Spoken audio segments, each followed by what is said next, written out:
Vous êtes un chef d'entreprise ou un professionnel libéral. Vous réalisez un certain niveau de chiffre d'affaires. Vous ambitionnez de vous développer. Vous voulez passer à une autre étape, mais vous n'y arrivez pas. Vous semblez atteindre vos limites. C'est à vous que nous nous adressons aujourd'hui dans notre émission Plateau d'affaires. Bonsoir. Merci de nous suivre sur Business 24 Africa.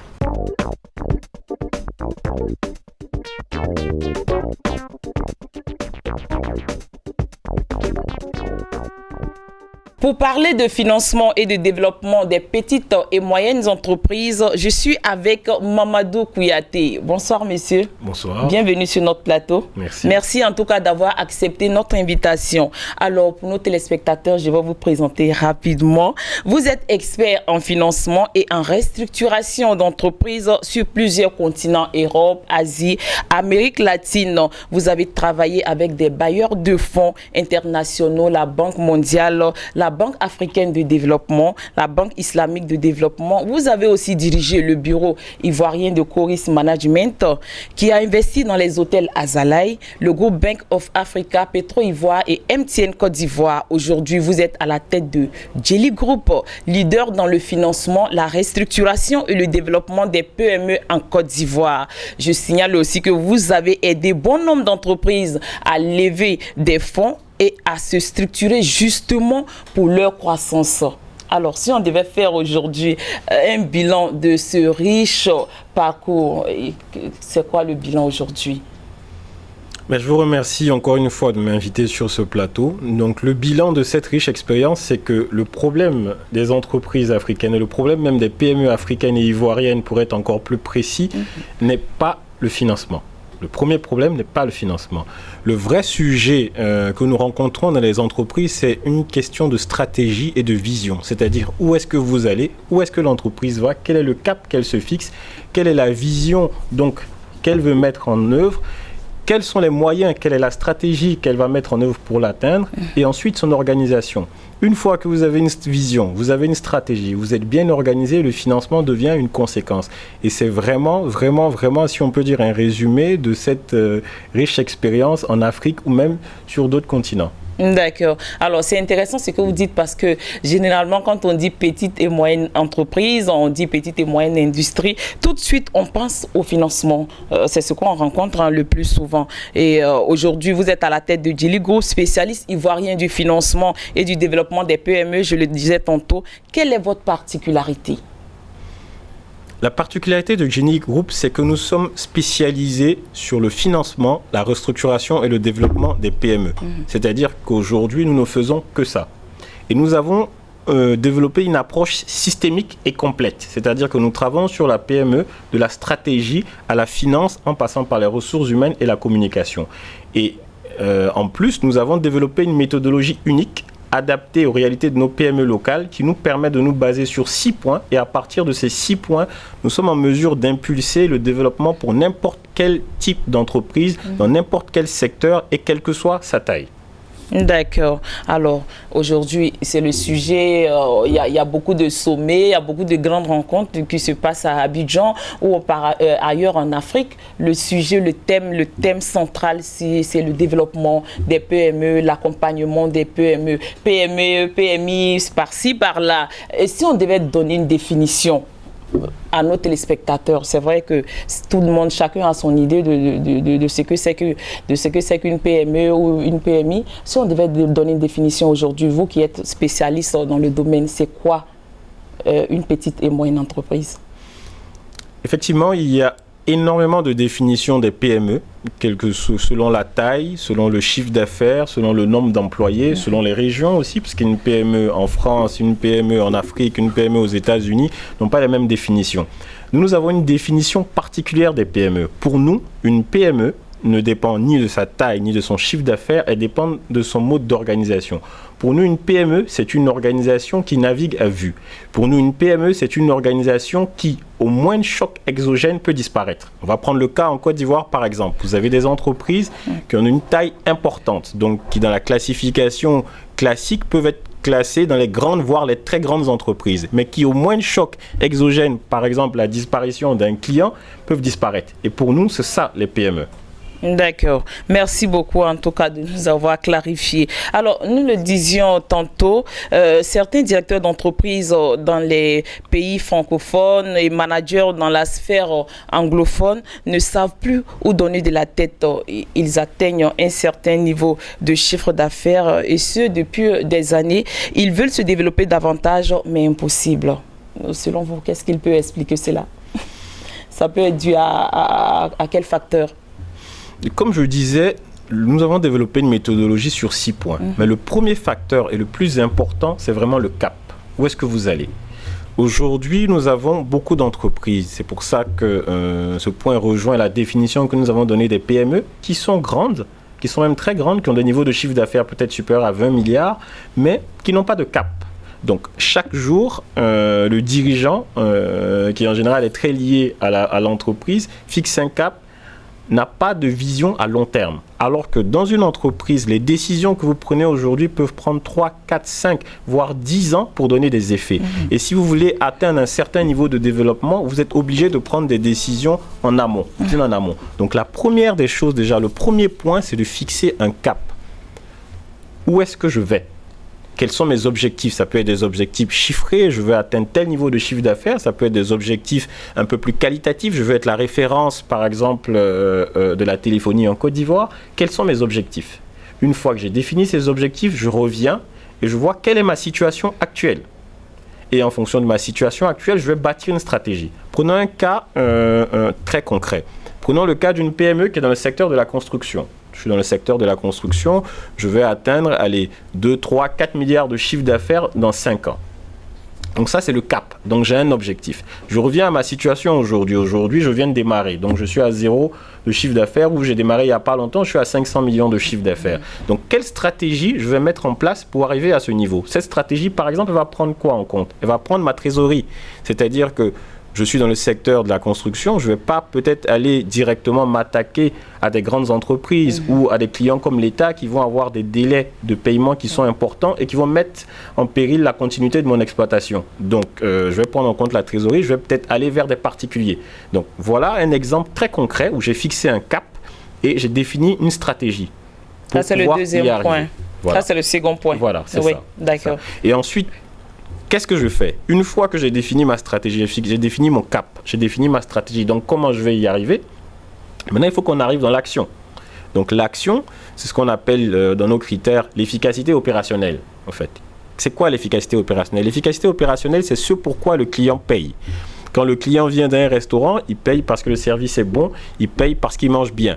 Quand je vais dans une entreprise de construction, comme l'exemple qu'on a pris, je vais parce que je veux avoir la maison que je veux, dans le temps imparti et avec le cahier de charges que j'ai souhaité. Donc, est-ce que je suis efficace opérationnellement? Est-ce que je délivre le service pour lequel on me paye? Parce qu'à la fin de la journée, c'est ce qui va me permettre de faire la différence. J'entends souvent certains de mes clients me dire que l'État ne nous donne pas notre chance ou on ne donne pas la chance aux petits. Il ne s'agit pas de ça. On ne donne pas la chance aux petits, on donne la chance à ceux qui sont capables de délivrer un service. Donc ça, c'est un point très important sur lequel les chefs d'entreprise doivent mettre l'accent. Est-ce que je délivre le service pour lequel je suis payé? Est-ce que je le fais bien? Et un moyen, par exemple, de le suivre, c'est à partir de la satisfaction des clients. Donc ça, c'est le deuxième point après la stratégie. Le troisième point, c'est ce qu'on appelle l'efficacité commerciale. Bon nombre de chefs d'entreprise, quand ils montent des projets, vont se baser sur leur réseau immédiat. Donc, ils vont faire le fameux famille, amis, connaissances, le fameux FAC. On ne peut pas se limiter à un FAC ou à la famille, aux amis et aux connaissances lorsqu'on veut aller très loin, en fait. Lorsqu'on a un cap qui est important, lorsqu'on s'est défini un niveau de chiffre d'affaires, on est obligé d'avoir une approche qu'on appelle un peu plus systématique. Donc, je dois aller vers mes clients. Qui sont mes clients? Quelle est ma population de clients? Quelle est ma population cible? Et je dois aller vers eux. Et cette efficacité commerciale va me permettre d'avoir un premier contact pour qu'ils viennent essayer mon produit ou mon service. Une fois qu'ils ont essayé, l'efficacité opérationnelle que nous avons vu en deuxième point prend le relais. Et le quatrième point, donc pour récapituler, on a parlé de la stratégie, ensuite on a parlé de l'efficacité opérationnelle, le troisième point c'est l'efficacité commerciale, et le quatrième point c'est la communication et la visibilité. Sur la communication et la visibilité, nous avons deux écoles. Nous avons l'ancienne école qui fait du bruit, entre parenthèses, en silence, qui décide ou qui estime qu'en travaillant et en délivrant le service et le bon produit, les clients vont se reconnaître dedans et vont venir. Ça peut prendre un peu de temps. Vous avez la nouvelle école qui est dans l'hypercommunication. Il ne s'agit pas de ça. Il faut trouver le curseur. Quel est le bon curseur? Qu'est-ce que je fais? Qui sont mes clients? Il faut que mes clients me connaissent. Je suis un restaurant, je suis un très bon restaurant, je suis un garage automobile, je suis un très bon garage automobile. Mais si ma clientèle cible ne me connaît pas, ils ne viendront pas. Je peux compter sur le bouche à oreille, mais ça risque de prendre trop de temps. Donc il faut faire beaucoup de communication. Il faut que j'ai une communication, mais adaptée, en fait, aussi. Parce que beaucoup communiquer, parce que, comme je dis, la communication, vous avez deux niveaux. Vous avez une communication pour vous faire connaître. Mais aussi, si je vous connais, ça ne veut pas dire que je vais acheter votre produit. Donc, il faut que la communication soit dosée à ce niveau-là. Le 5e point, qui est un des plus importants, les autres sont aussi importants, mais ce point-là est vraiment crucial, ce sont les ressources humaines. En général, quand on est entrepreneur, la tendance naturelle qu'on a, c'est d'investir dans tout ce qui est tangible. Donc, je vais investir dans des bâtiments, je vais investir dans du matériel, je vais investir dans du matériel roulant. Mais la chose la plus importante, même si j'ai une société de transport, comme je disais par exemple, on a une société de transport dans laquelle nous avions investi en Afrique de l'Est, qui avait effectivement un bon parc automobile, mais qui avait eu d'énormes difficultés avec ses chauffeurs. Donc on avait dû passer beaucoup de temps finalement à former les chauffeurs et surtout à les aligner avec la stratégie. Parce que vous pouvez avoir de beaux camions, vous pouvez avoir de belles voitures, mais si vos ressources humaines derrière ne savent pas les utiliser ou ne sont pas alignées, ne font pas le travail correctement, à la fin de la journée, vous ne serez pas en mesure de délivrer l'efficacité opérationnelle qui va vous permettre d'être devant. Prenons un cas encore plus basique que nous connaissons, revenons au cas du restaurant. Vous faites un très beau restaurant et finalement la cuisine n'est pas bonne ou le service n'est pas bon. Les clients se font invectiver par exemple par les serveurs. Ils ne reviendront plus parce que ce ne sont pas les actifs tangibles mais bien les ressources humaines qui vous permettent de faire la différence. Donc une ressource humaine de qualité. Une ressource humaine de qualité, donc il faut que j'ai les ressources humaines de qualité, mais même une fois que j'ai les ressources humaines de qualité, il faut qu'elles soient dans des bonnes conditions de travail et qu'elles sachent aussi où je vais. C'est-à-dire on ne peut pas avoir une entreprise où seul le dirigeant a en tête la vision, les ressources humaines ne savent pas où elles vont. Aujourd'hui, les ressources humaines doivent être alignées.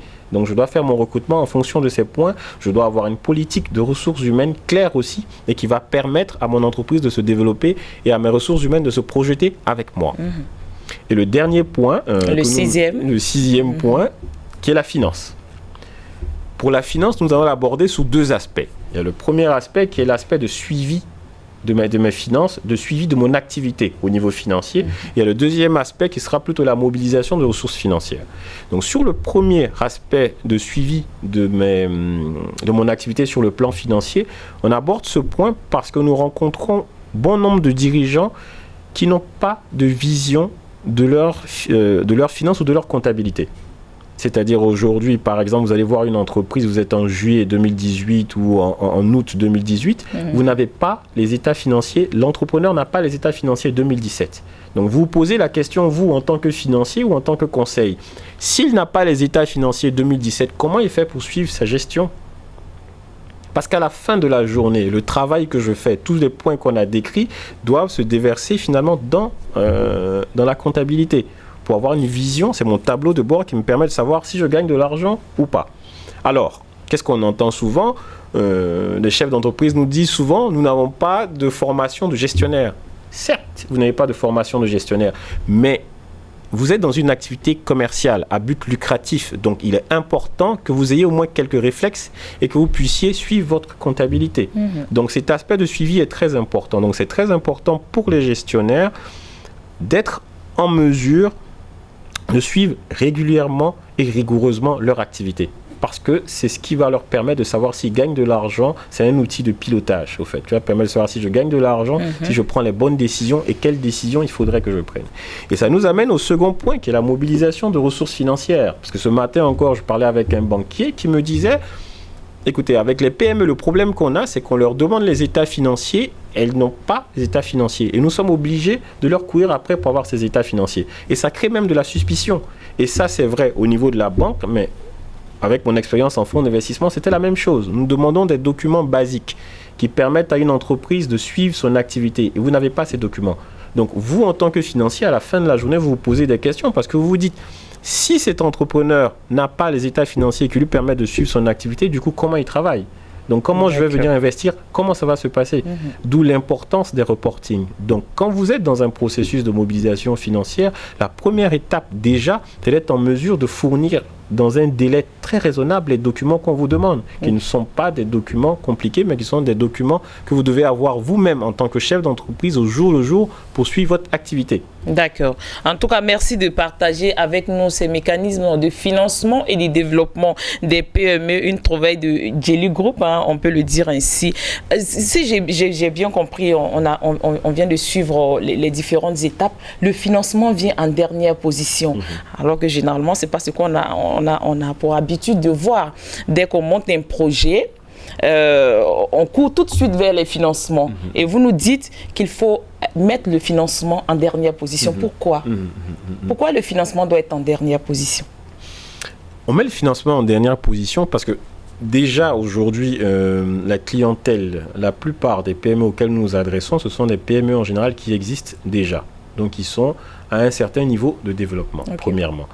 Deuxièmement, le financement, comme je dis, si les 5 points énumérés en premier, donc vous avez une stratégie, vous avez une efficacité, vous êtes efficace opérationnellement, une bonne communication et tous ces aspects-là, donc vous gagnez de l'argent, ou bien vous êtes en mesure de gagner de l'argent. Donc naturellement, soit votre activité même vous permet de dégager de l'argent, soit lorsque vous allez présenter votre projet à un financier, que ce soit un particulier, que ce soit une banque, que ce soit un fonds d'investissement, il va être intéressé. C'est-à-dire que même un particulier ou même une personne qui n'est pas un investisseur institutionnel, lorsque vous allez la rencontrer et que vous lui dites, voilà une affaire où vous mettez 1 et vous gagnez 2, et que c'est bien établi et que c'est clair, que ça a été déjà démontré, vous allez avoir le financement. Donc le financement est une conséquence en général. Donc, il y a certains projets qui, par leur spécificité, font que la première des choses que nous regardons, c'est qu'on recherche, c'est le financement. Mais ce type de projet est très, très difficile à financer parce qu'on finance en général ce qu'on a vu, ce qui est tangible. Le financier, pas tous, mais quand on parle de la banque, par exemple, quand on dit que la banque ne prend pas de risques, la banque n'a pas vocation à prendre des risques. D'accord. Alors, en ce sens, Djeli Group dispose de financement pour aider notamment les PME présentant des projets solides. Mais c'est quoi pour vous un projet solide? Est-ce qu'on peut en parler un peu, ces financements? Ce point est très intéressant parce qu'aujourd'hui, nous avons développé des partenariats avec des fonds d'investissement pour être en mesure de financer des PME ou des entreprises un peu plus importantes. Nous avons récemment noué un partenariat avec une banque de la place pour financer tout ce qui est profession libérale, donc tout ce qui est avocat, notaire, pharmacien, médecin, architecte, toutes les professions libérales. Mais aujourd'hui, nous avons du mal à déployer ces fonds. Pourquoi nous avons du mal à déployer ces fonds? Parce que lorsque nous approchons ces professionnels ou ces PME qui existent déjà, très souvent, les projets qu'elles veulent financer sont très loin en général de leur cœur de métier.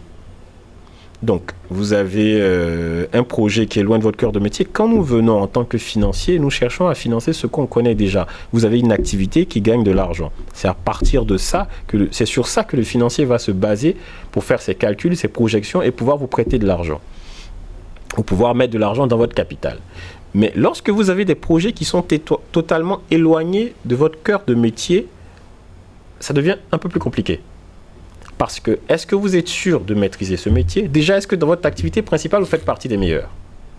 Si vous ne faites pas partie des meilleurs dans votre activité principale, comment vous pouvez nous démontrer que dans une autre activité que vous ne maîtrisez pas, vous serez en mesure de faire partie des meilleurs, même voire de gagner de l'argent? Et ça, en plus, avec notre argent. Et ce qu'on voit en pratique, c'est que la plupart des entrepreneurs qui sont diversifiés très loin de leur cœur de métier perdent de l'argent sur leur activité initiale, ils perdent de l'argent sur leur nouvelle activité, ils gaspillent de l'énergie et à la fin de la journée, ils se retrouvent appauvris. Ils ont passé du temps, ils ont dépensé de l'énergie et ils se retrouvent appauvris. Donc, c'est excessivement important pour nous. Pour pouvoir financer à la fin de la journée, on va regarder des entrepreneurs qui sont concentrés sur leur activité. Parce que sur leur activité initiale déjà, on pense qu'il y a des moyens de gagner de l'argent et c'est plus sécurisant et pour eux et pour nous. Alors, certaines entreprises avec lesquelles nous avons eu l'occasion d'échanger vous définissent comme le médecin des PME. Ils nous ont fait comprendre que vous mettez un point d'honneur sur la définition de leur objectif personnel. Pourquoi? Je pense que vous en avez déjà parlé. Est-ce qu'on peut revenir sur ce point? Pourquoi mettre un accent particulier sur les objectifs personnels? Effectivement, nos clients nous décrivent comme les médecins des PME parce qu'effectivement, la première des choses que nous faisons, c'est un diagnostic. Et le premier diagnostic, déjà, c'est le chef d'entreprise. En introduction, j'ai dit que la définition des PME que nous donnions, c'était une entreprise qui navigue en général à vue. C'est une entreprise qui est vulnérable au premier choc exogène. Mais c'est aussi une entreprise qui dépend fortement de son dirigeant. Donc, avant de travailler sur la stratégie d'une PME, pour que le travail soit le plus efficace possible, il est excessivement important d'avoir déjà la vision de l'entrepreneur. Où est-ce qu'il veut aller? Prenons le cas, par exemple, d'un médecin. Il peut avoir deux choix. Je peux dire, moi, je suis médecin, j'ai une approche de cabinet, je veux être praticien, je veux continuer à soigner jusqu'à mes 70 ans, jusqu'à mes 75 ans. Donc, je vais développer, par exemple, un cabinet médical où c'est moi-même qui soigne mes patients.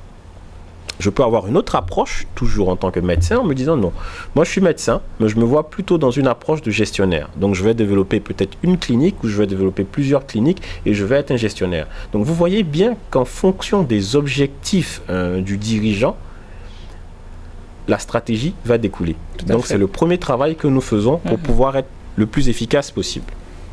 D'accord. Alors, on aimerait bien rester longtemps encore avec vous parce que c'est très intéressant tout ce que vous dites et j'en suis sûr nos téléspectateurs voudraient aussi que nous restions encore, passions encore du temps ensemble. Mais l'émission tire à sa fin. Le temps que nous avait été imparti tire à sa fin. Quel est votre message aux managers de Côte d'Ivoire?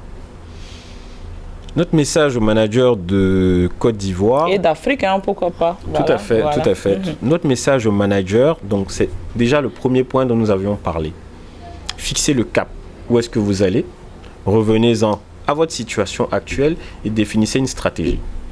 Une fois que vous avez fait ça, concentrez-vous sur votre travail. Concentrez-vous sur la satisfaction de votre client. Le client doit être au cœur. La satisfaction du client doit être au cœur du processus, doit être au cœur de l'entreprise. Parce que c'est ce qui va vous permettre de faire la différence avec vos concurrents. C'est ce qui va vous permettre d'imposer vos conditions. C'est ce qui va vous permettre de faire la différence à la fin de la journée.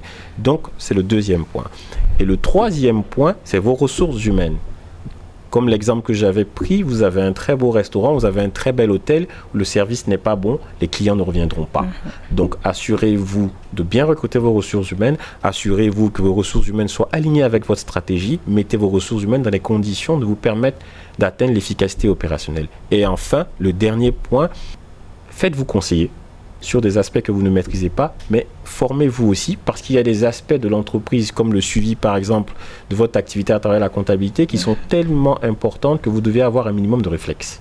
D'accord. En tout cas, merci beaucoup. Ça a été un plaisir pour nous de vous avoir sur ce plateau. Nous étions avec Mamadou Kouyaté, le docteur des PME. Il est responsable de Jelly Group, le spécialiste ivoirien de la restructuration, du développement et du financement des PME. Avec lui, nous parlions de la croissance des PME en Afrique et plus particulièrement en Côte d'Ivoire. Merci de nous avoir suivis. Nos programmes se poursuivent.